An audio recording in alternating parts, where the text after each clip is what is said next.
72일간의 총파업을 마치고 공영방송 정상화의 첫 단추를 깬 MBC의 아나운서 한 분을 모셨습니다. 네, MBC에 입사한 후에 무려 3번의 총파업에 아주 적극적으로 참여를 하셨거든요. 그러면서 경영진의 눈밖에 나셔서 고생도 많이 하시고 지금 작년에는 결국 부당 전보를 당해서 마이크 앞에 설 수 없는 그런 위치가 되기도 하셨는데, 자, 이제는 다시 만나면 좋은 친구가 돼서 마이크 앞에 당당하게 서기를 기다리시는 MBC의 차미연 아나운서 나오셨습니다. 안녕하세요. 네, 어서 오십시오. 네. 축하드립니다. MBC가. 네, 정말 고생하셨어요. 네. 사실 그 MBC 직원들보다 제가 더 학수고대 기다렸습니다. 왜요? 이제 앞으로 제가 가서 활약을 해야 되니까. 아, 네. 그런 거예요? 네, 코너 받을 수 있다는. 껍질 사람은 생각도 안 된다. 김치국만 정말 많이 5년 동안 고생했습니다. 아, MBC에서. 제가 오늘 한번 검증해 보겠습니다. 우리 뭐 사장 라인이랑 친하기 때문에. 아, 그래요? 누가 사장이 누가 사장이 될지도 모르는데. 누가 될지 모른다. 다 친해. 그렇게 그래요? 생각하시면 됩니다. 예. 최승호 PD? 아이, 뭐, 누구든지. 진짜. 저희도 모르는 걸 여기서. 그럼요. 네, 고급 정보를 좀 많이 하시더라고요. 아, 그래요? 누가 된대요? 모르죠. 어떻게 합니까? 그렇구나. 네, 그래서 어떻게 오늘도 출근하시고 네. 네, 본사 아나운서국으로. 네. 그럼 파업하고 첫 출근할 때 느낌이 어땠습니까? 사실 순간 되게 좋을 줄 알았거든요. 이렇게 서로 막 이렇게 껴안고 막 울고 뭐 이런 생각을 늘 상상하고 있었어요. 네. 막 펑펑 울고 막 이럴 거라고. 네. 근데 제가 하필 그때 그 신동호 국장을 저희가 고소한 다음 그 참고인으로 조사를 받으러 노동청에 가 있었는데 거기서 소식을 들은 거예요. 저만.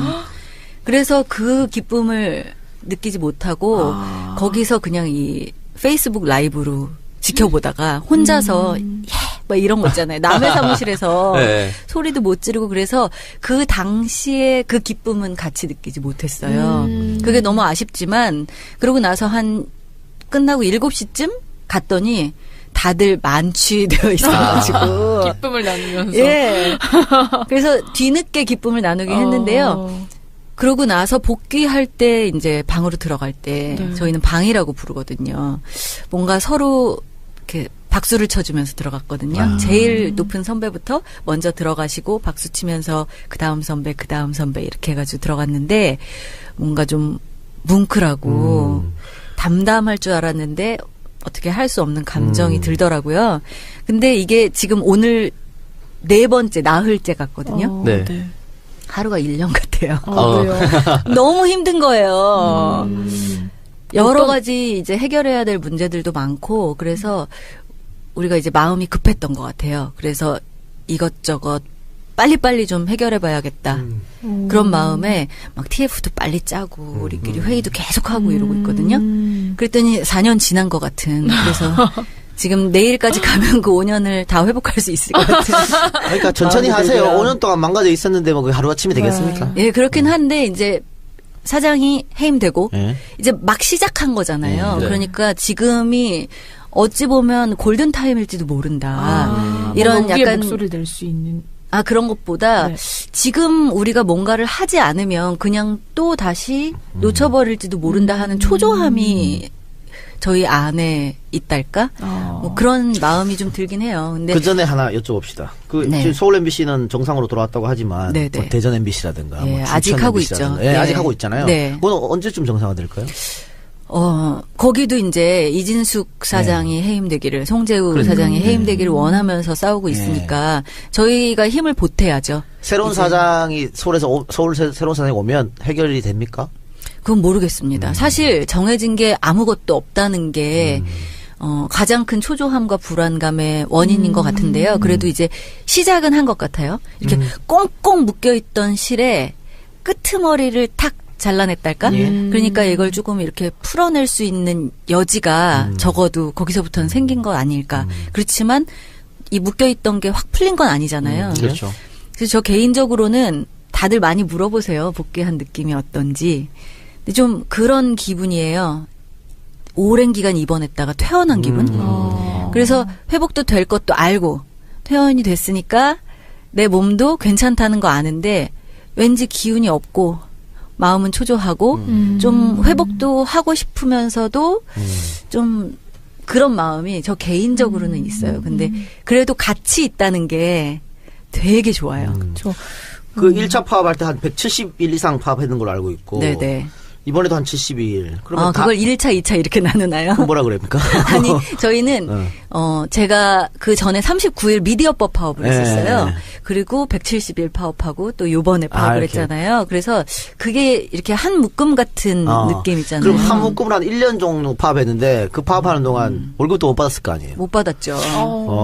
어떻게 괜찮아요? 괜찮습니다. 그래도 괜찮을 수 있다는 게 부럽네요. 사실 그래도 괜찮다는 것보다도 다들 이제 마이너스 통장도 많이 만들고 그러니까. 뭐 이런 것들은 있는데 쉽지 않아요, 그게. 이게 그런 마음이 있는 것 같아요. 저는 내가 당사자다. 사실 그런 마음으로 버텼거든요. 그만두고 싶을 때도 많았는데 그러니까. 내가 당사자인데 당사자가 여기에서 자리를 지키지 않으면 정말 큰일 난다. 이런 마음들이 있었기 때문에 사실은 월급은 되게 2차적인 문제였어요. 근데 이제 사람들이 월급 안 받은 것 때문에 되게 거기에 초점을 맞춰주실 때 걱정해 주시는 건 고마웠는데 그 부분이 우리한테 더 중요한 게 아니거든요. 진짜 언론의 역할을 못할 때 진짜 부끄럽거든요.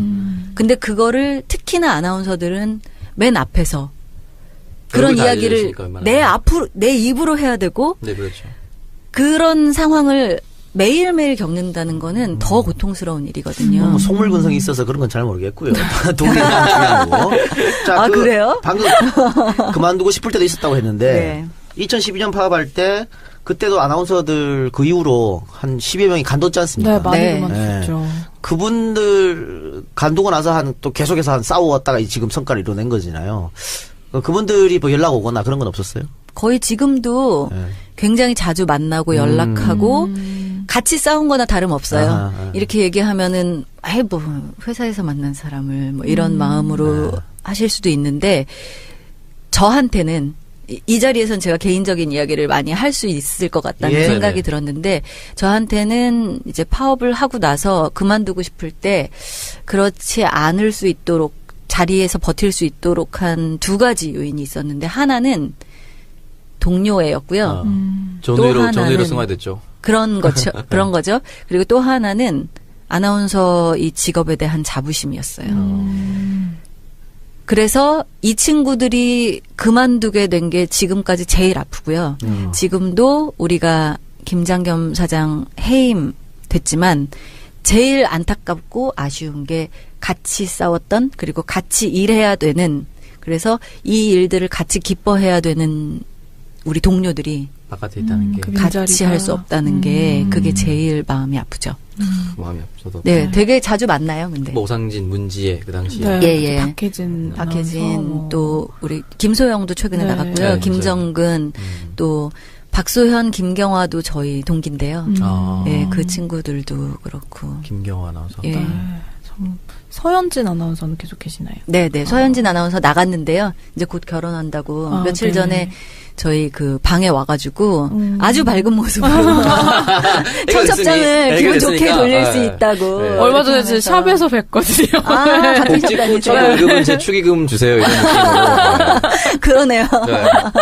저는 개인적으로 1, 2차 파업 다 현장에 가봤습니다. 네, 어디로 오셨어요? 여의도에 간 적 있고 뭐 외칠 때 다 근처에 있었고 2차 파업 때는 그 농구 볼 때 있는 데가 여의도 공원인가? 여의도 공원에. 네, 뭐 가서 아나운서방 뭐 기자방 이렇게 만들어서 막 사람들 오게끔 만들었던 거기도 있었고 그때 문지혜랑 최일구 선배랑 같이 거기서 사인도 해드리고 다 갔었고 종로 보신각 앞에서 흰색 고양이 가면 쓰고 플래시몹도 하고 있었어요. MBC의 광렬한 팬이었다가 지금은요?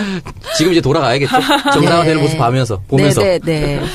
고맙습니다. 네. 그렇습니다. 근데 아까도 말씀을 하셨지만 일단 뭐 신동호 아나운서를 고발을 하셨는데 선배를 고발을 할 수밖에 없는 그런 상황이 좀 되게 속상하기도 하셨을 것 같거든요. 그렇죠. 네, 좀 어떠셨나요? 아까 말한 그 동료애라는 말과 굉장히 상충될 수 있을 것 같은 이야기잖아요.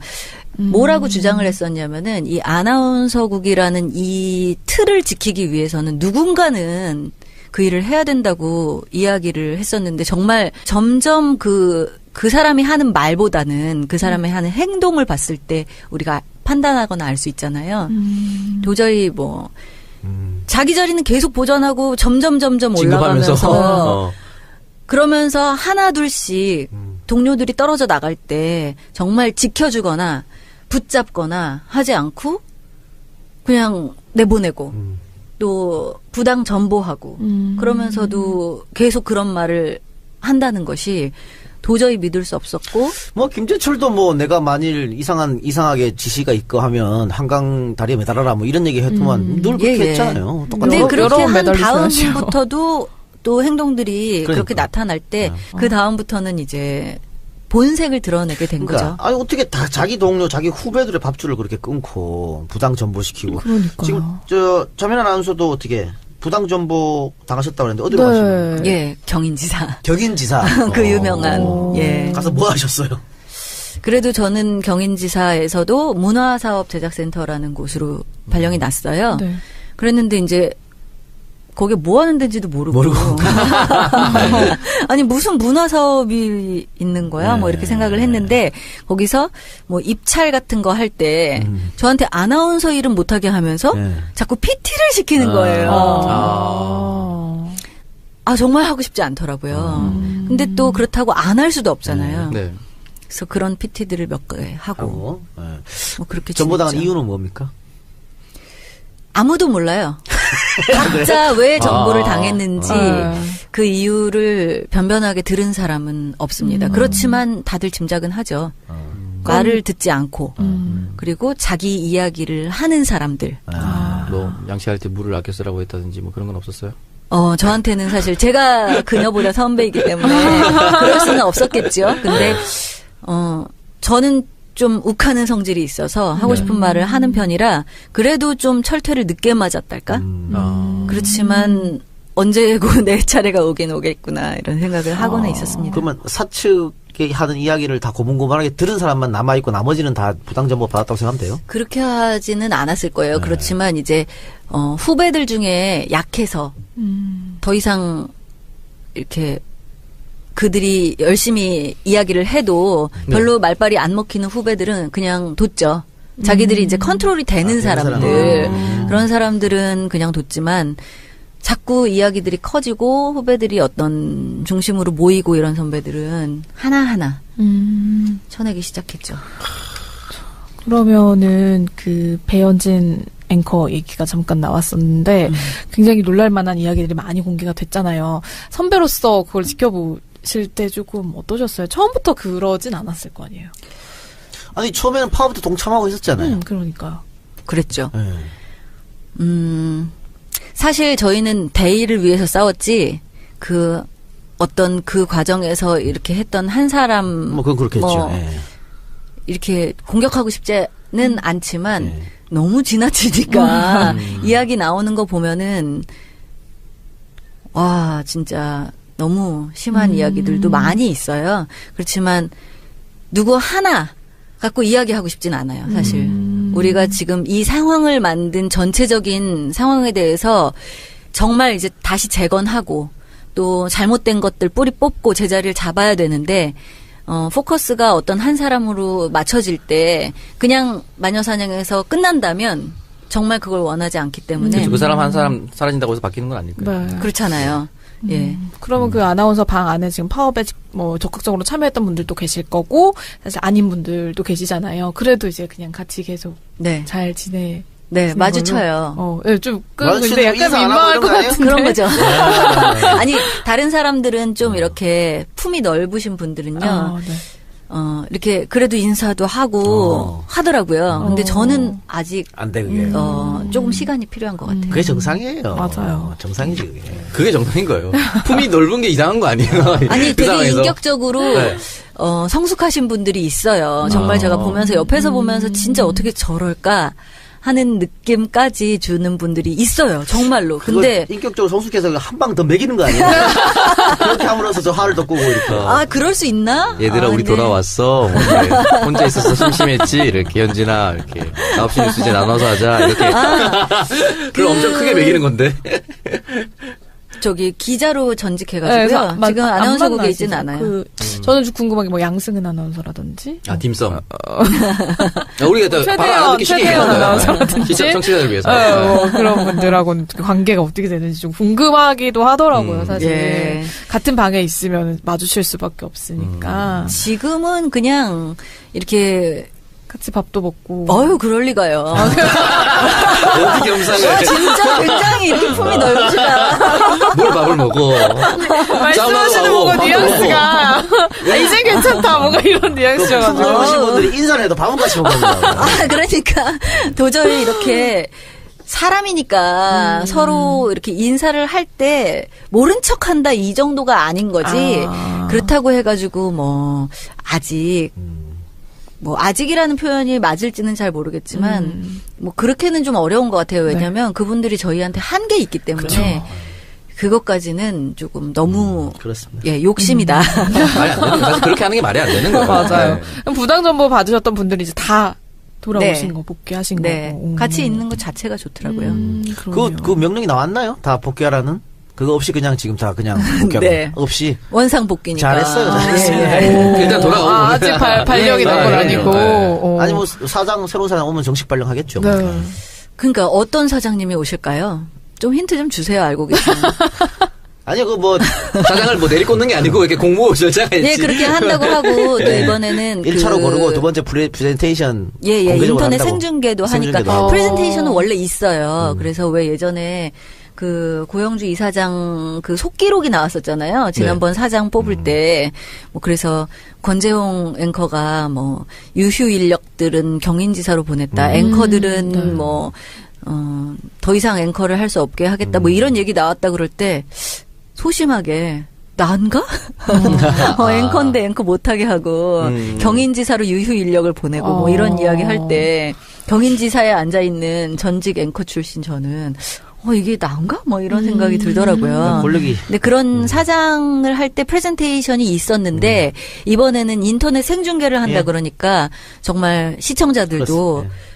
지켜보고 감시하고 그게 정말 정정당당한 프레젠테이션인가 저 사람이 적합한 사람인가 볼 수 있겠죠. 저도 그 보고 최강욱 이사 방문 이사한테 제가 물어봤는데 예. 정말로 답답할 정도로 정부에서 아무런 압력이 없대요 지금. 그러니까 역설적으로 그만큼 전혀 관여를 안 하니까 예. 걱정하지 마시고 기다리시면 좋은 사람이 사장이 되지 않을까 싶어요. 예. 그분은 아나운서 국장도 빨리 바뀌었으면 좋겠네요. 그러네요. 예, 사장이 바뀌면 차례로 이제 인사가 나겠죠. 근데 그 지금 오늘 보니까 변창립 씨가 아침에 방송하더라고요. 네네. 그러면은 신동국 국장은 스스로 나 안 하겠다 한 거예요 방송을? 저희 아침에? 그 파업하던 당시에 본인이 시선 집중 못할 것 같다고 이야기를 했다더라고요. 그래가지고 마지막 양심입니까? 글쎄요, 일말에. 모르겠어요. 한 번도 이제 커뮤니케이션을 해본 적이 없어서 알지 못하지만 이제 그렇게 해가지고 저희 파업 동안에 음악만 나가고 그렇죠. 있었어요. 네. 그래, 너무 좋다고 사람들이. 한국을 도대체 누가 하는 거냐고. 멜론이라고. 예. 그랬다가 이제는 복귀한 PD들이 변창립 아나운서에게 그 다음 진행자를 찾기까지 변창립 아나운서가 좀 해주셨으면 좋겠다. 그런 이야기를 전달을 하고 그래서 변창립 아나운서가 고민 끝에 수락을 하셨죠. 아니, 오늘 제가 그 택시 타고 오면서 들었어요 아침에. 네. 그 택시 기사님이 MBC 라디오 틀어놨더라고. 예, 그런데 예. 변창림 아나운서가 하면서 또 세월호 이야기도 또 하고. 네네. 세월호 그 4.16 유가족 예. 유경근 네.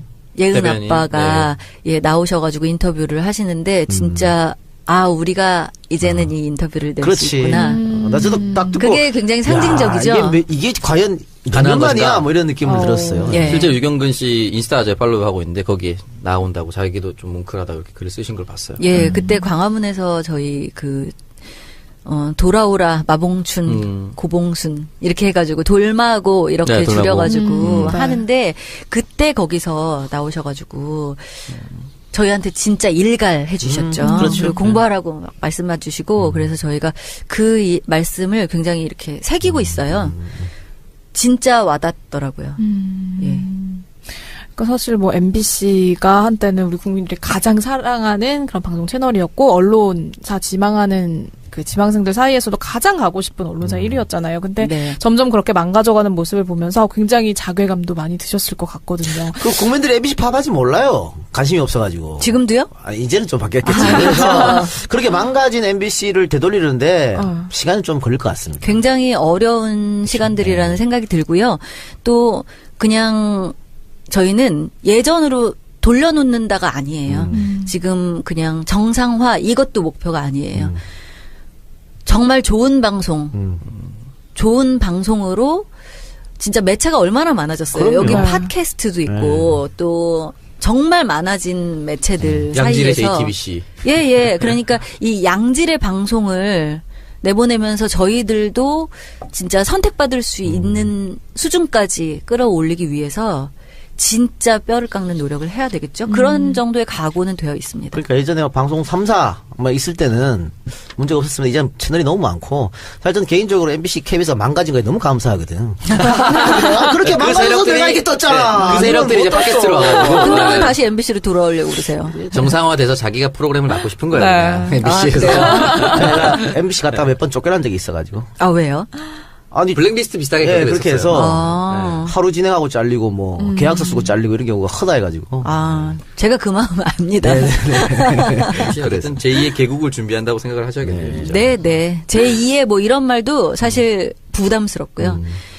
제일 마음이 아팠던 게 그 정말 최고의 방송이었잖아요. 그러네요. 그런데 저의 책임도 있는 것 같고, 그러니까 당사자 아까도 당사자라고 얘기했는데 당사자로서 지키지 못한 책임도 있는 것 같고, 촛불 집회 때 나가봤더니 정말 어린 아이들까지 네. MBC에 대해서 안 좋은 마음을 갖고 있더라고요. 그럼요. 제가 그걸 보면서 저희는 어렸을 때 막 뽀뽀뽀 뭐 이런 네, 거 보면서 네. 자라면서 MBC 하면은 그냥 뭔가 마음이 편안해지고, 이렇게 네, 간질간질해지는 뭉클뭉클해지는 그런 좋은 마음을 갖고 있었는데 지금 이제 자라나는 어린이들까지도 MBC에 대해서 그런 감정을 갖고 있다는 게 너무 속상하고 이거를 진짜 이런 믿음을 다시 돌려놓기 위해서는 우리가 갈 길이 진짜 바쁘고 멀다. 예전에 올림픽이나 월드컵 같은 거 방송 3사 함께 중계할 때 네. 저는 MBC만 봤거든요. 그렇죠. MBC를 보면 괜히 이길 것 같은. 네네. 그런 권투부터 시작한 그럼. 옛날에 그냥 그 음악만 나와도 네. 저희 MBC 스포츠의 음악만 나와도 따르르. 지금 다른 입으로 하시는 거예요. 따라할 수 없어. 아니 모르겠는데. 근데 진짜 저희의 그런 약간 로고송 같은 거 있잖아요. 뚱뚜둥뚱뚱 네. 이것만 만나면 나와도 좋은 MBC고 친구. 맞아요. 또 MBC 스포츠 빰빰빰빰빰빰 이것도 네. 있고 권투도 또 빰빠라빰빠라빰빠라 네. 정말 옛날이지만 그런 식으로 그냥 모두의 이 뇌리에 각인되어 있는 그 MBC의 이미지 그러니까. 그게 이미지가 꼭 이 시각적 이미지 아니라도 이 마음속에 있는 이미지가 있는데 네. 그것들을 이제 다시 만나도 좋은 친구로 다시 만나도 기대 한번 만나면 해보겠습니다. 좋은 친구가 네. 아니라 예. 말씀하신 대로 MBC가 정상화가 되고 나서 꼭 한번 개인적으로 맡고 싶은 프로그램이나 이런 게 있으세요? 지금은 이제 조직의 복구가 굉장히 이제 초조하고 불안해서 그런 마음을 갖고 있는데 제가 알쓸신잡을 요새 좀 좋아하는데요. 네.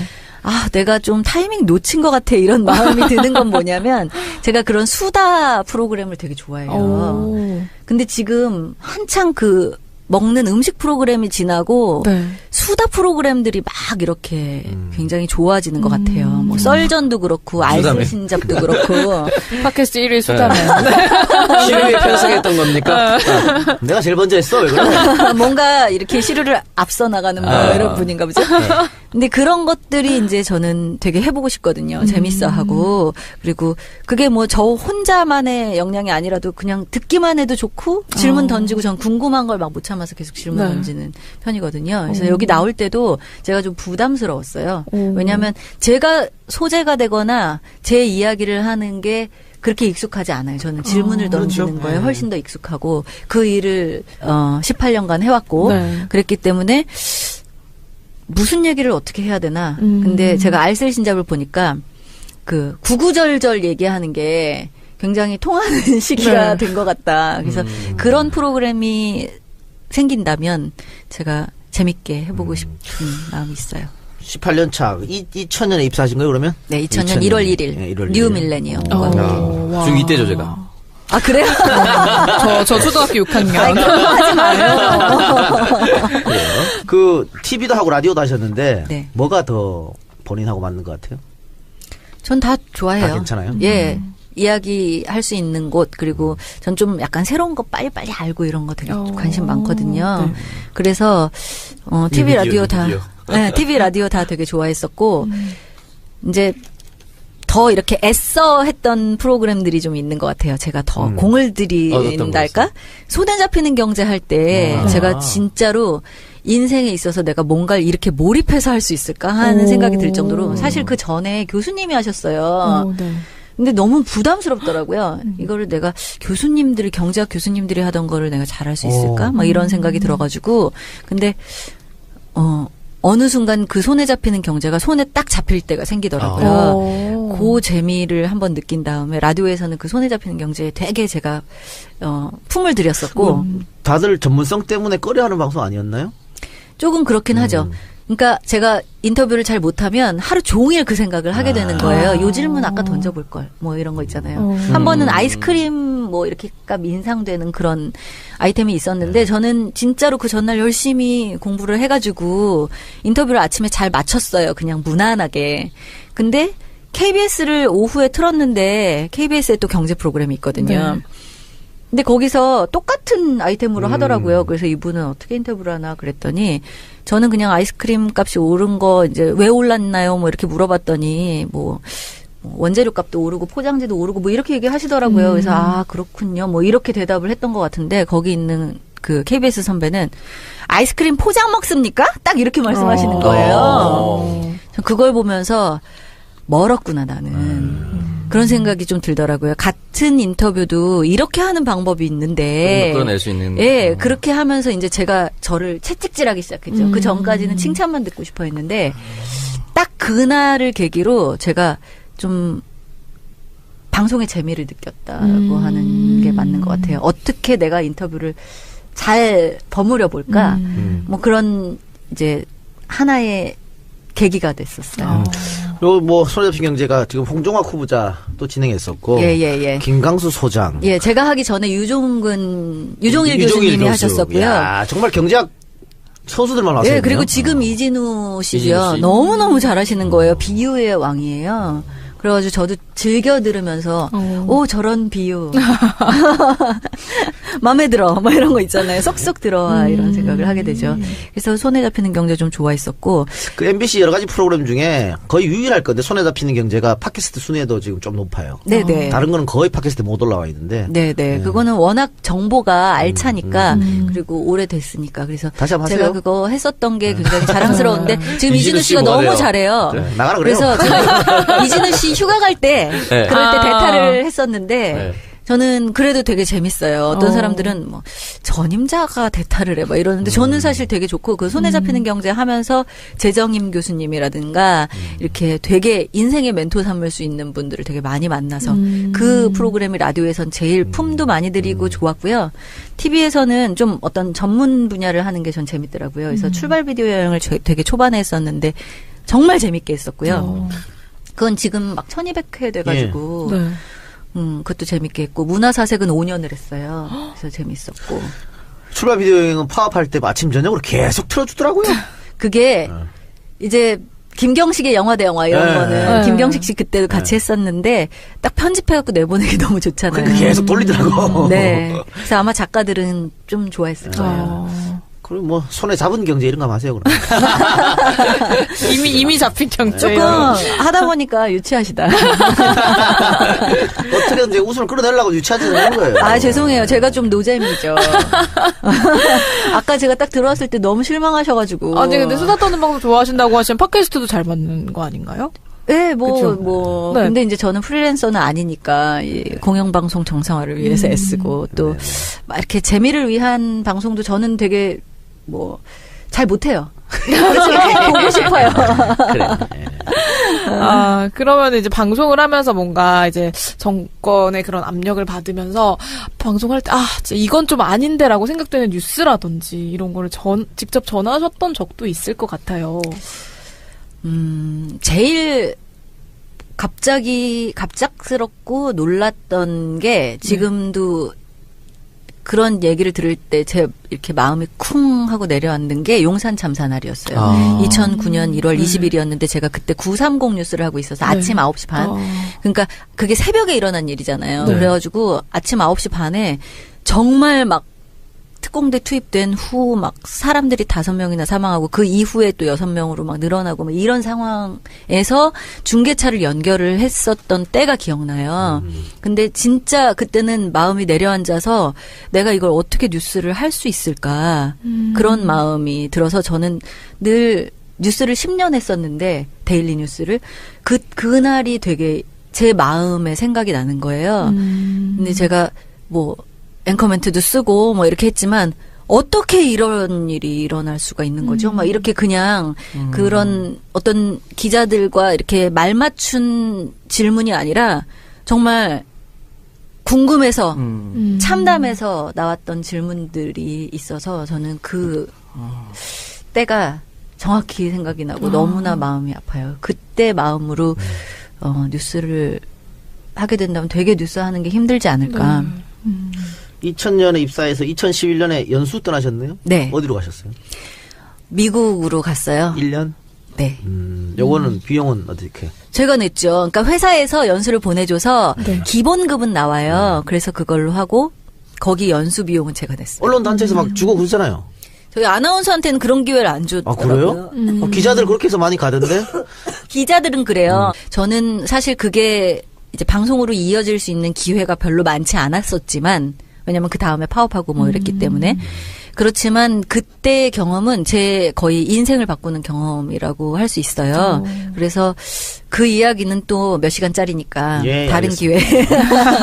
그리고 좀 궁금한 거 그동안 우리 방송에서도 몇 번 문제점을 지적했는데 네. 요즘 각 방송국에서 아나운서 공채를 안 본다. 네. 뽑지 않는다. 그래서 프리랜서 뽑아가지고 특히 여성 아나운서들은 프리랜서를 뽑아서 2, 3년 계약 쓰고 버리고 다시 뽑고. 예. 그러니까 이 이유가 가장 큰 게 남자 아나운서 같은 경우에는 뭐 40, 50, 60까지도 막 이렇게 뉴스도 하고 라디오도 하고 쓰는데 여성 아나운서는 30대 초반만 돼도 TV에서 안 보인다.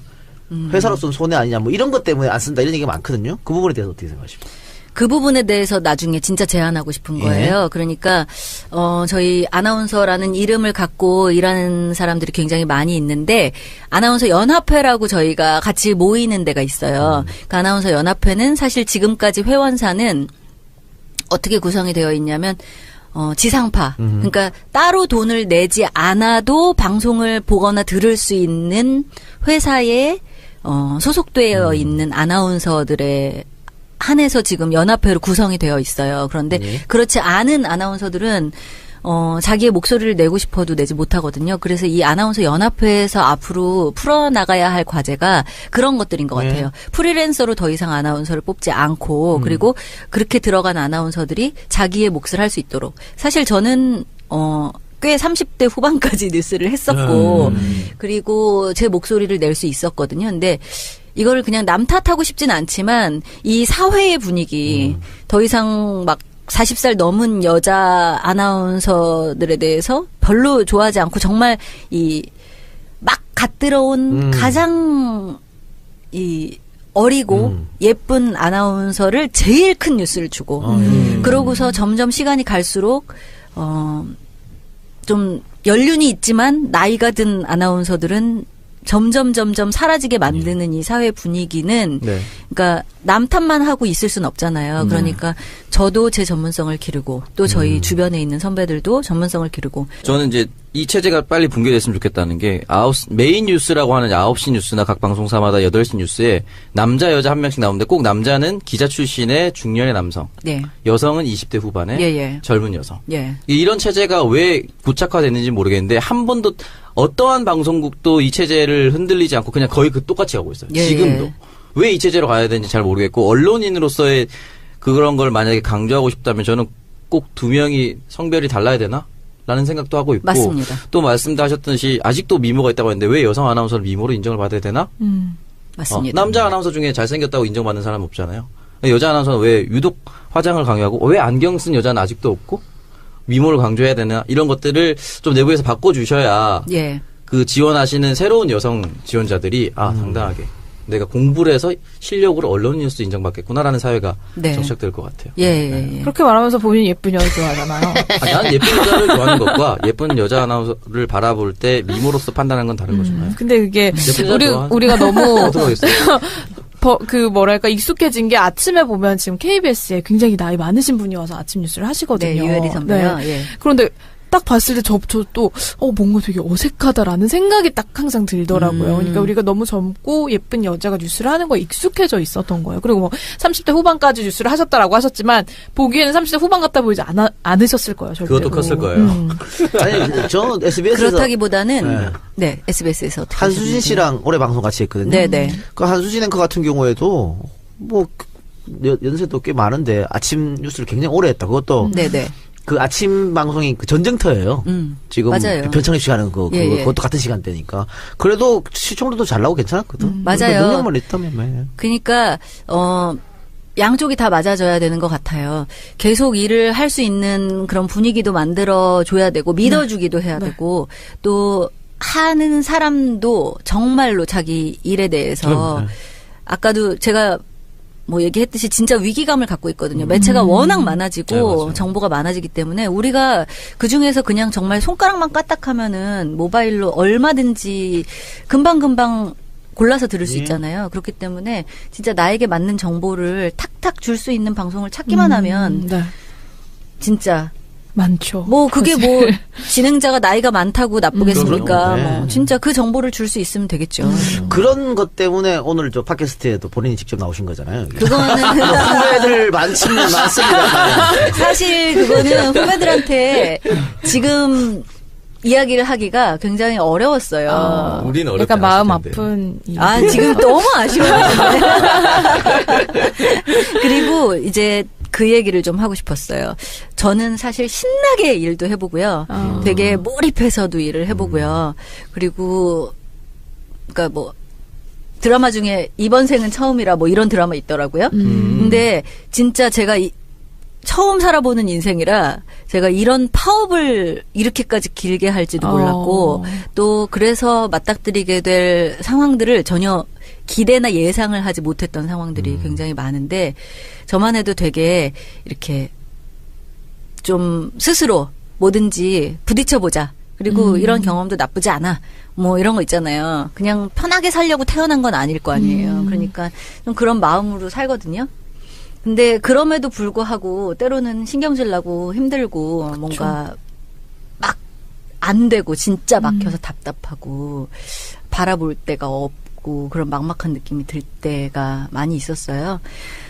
그래서 우리 후배들이 꼭 좀 약간 진짜 신바람 나게 요새 JTBC 기자들 보면요 부럽고 그 마음이 뭔지 알 것 같고 그래서 사실 손 선배 우리 선배였잖아요. 맞아요. 근데 그런 선배가 만들어가는 그런 일터를 우리 후배들도 당연히 겪을 수 있는 환경들을 좀 만들어주고 싶다. 그런 선배가 그런 마음이 좀 들어요. 저는 사실 그거를 그 선배들이 만들어주신 그 좋은 환경을 저는 누렸는데 그렇게 해주지 못해서 주눅 들어있는 후배들 보면은 되게 미안하거든요. 요즘 뭐 MBC 기자들 취재 나가면 요거도 먹으니까. 그러니까요. 예전에 박수 받았는데. 너무 미안하죠. 그렇습니다. 아니 그리고 그 MBC 아까 그 전보에서 복귀하셨을 때 그냥 복귀하셨다고 했잖아요. 그래서 출입증이 문제가 있다라는 얘기도 있거든요. 정말인가요? 저는 그런 문제는 없었는데 몇 군데 못 가는 데가 있다고 그러더라고요. 근데 너무 정신이 없어서 사실 아직 이렇게 막 여기도 가볼까? 저기도 가볼까? 저는 그러지 못했어요. 근데 그런 데가 있다고는 얘기를 들었어요. 그렇겠구나. 막아놨겠네. 우리 직원이 아니니까. 우리 지점 사람이 아니니까. 속상하다. 어떡하지? 네. MBC가 하루빨리 정상화가 돼서 국민들의 신뢰를 다시 회복할 수 있었으면 좋겠습니다. 오랜 시간 동안 파업을 응원한 우리 청취자분들께 한마디 해주신다면요. 정말 죄송하고요. 그리고 감사합니다. 사실 저 같으면 안 볼 것 같아요. MBC를요? 네. 진짜 너무 망가져 있고, 그래서 왜곡된 정보를 주는 방송을 정말 안 볼 것 같은데, 그래도 옛날에 MBC가 어떻게 했었느냐를 기억해 주시고 기대를 해 주신다는 면에서 저희가 그런 마음의 빚을 지고 있어요. 그런데 다행인 것은 그 안에 있었던 구성원들이 바뀌지 않고 그리고 그 어떤 조직보다 그 시간들을 견뎌냈고 또 값어치 있는 일들을 위해서 자신을 희생했고 또 잘못된 일들에 대해서 책임을 지겠다는 마음들이 있기 때문에 기대를 갖고 지켜봐 주시면 왜 웃을 준비하고 들으면 조금만 웃겨도 확 웃기고 뭐 이런 것처럼 얘네들이 그래도 잘 하겠지 하고 좀 이렇게 마음의 준비를 하고 들어주시고 봐주시면 저희가 조금 더 용기를 내서 조금은 시간을 앞당길 수 있지 않을까 그런 생각이 들고 또 지금 아직도 싸우고 있는 우리 고봉순 KBS 새노조 선배들 진짜 금요일마다 만나가지고 같이 이야기하고 이랬었는데 거기도 빨리 해결이 됐으면 좋겠다. 그래서 같이 좀 새로운 언론을 만들어갔으면 좋겠다 하는 생각이 듭니다. KBS 아나운서들이 전화 와서 부럽다 뭐 이런 거 안 합니까? 너희라도 빨리 돼서 다행이야. 이런 이야기를 해주실 때 진짜 감동이고 죄송하죠. 네. 그래요. 그리고 뭐 MBC 해직된 기자, PD 뭐 이런 분들도 지금 재판 계류돼 있는데 아마 새로운 사장이 오면 고소 취할 거니까 그러면 바로 이제 복귀할 거라고 보고요. 해직자 복귀가 이제 첫 번째 단추가 될 것 같아요. 이용마 기자는 복직이 돼도 건강상 문제로 돌아오시진 못할 것 같고 당분간. 그래도 상징적으로나마 꼭 들어오셔야 될 거라는 생각이 들어요. 지금 다 거의 다 2000일이 넘었거나 2000일이 가까워오거나 이러고 있거든요. 진짜 하루 빨리 그렇습니다. 예, 복직이 돼야 될 것 같아요. 그게 제일 급한 급선무라는 생각이 들어요. 네, 정말 긴 시간 동안 싸워왔던 만큼 좋은 결과가 좀 있었으면 좋겠습니다. 네. 그동안 고맙습니다. 파업에 고생하셨던 우리 차미연 아나운서 모시고 얘기 나눠봤고요. 그동안 사람들이 엠빙신이다라는 얘기를 막 했었는데 그런 조롱과 비난에서 다시 국민들에게 사랑받는 MBC로 돌아오기를 기대해 보면서 오늘 얘기 여기서 마무리하도록 하겠습니다.